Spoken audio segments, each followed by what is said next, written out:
Hi guys, welcome to the session again. And today we will learn how to enter date and time. Today's date and time faster into your worksheet.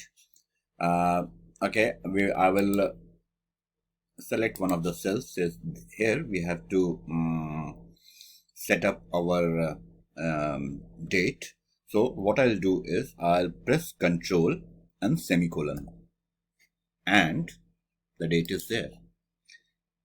If you want to enter time, then Control Shift semicolon.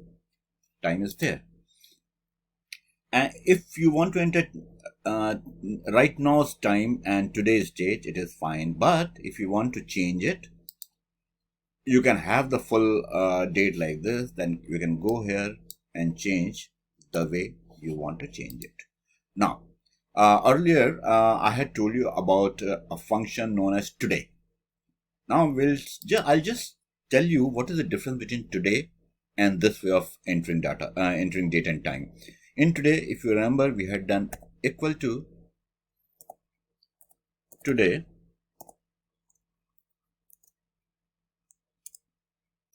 This is one way of entering, and this was another way I told you just now.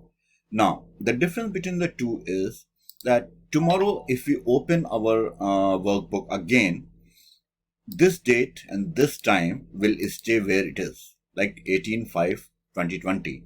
But if you have used today's function to enter your date, tomorrow when you open workbook, it will become 19. So that is the difference you should know. And this one way you can use date and time faster into your spreadsheet. Thanks for watching, and I'll see you in the next session.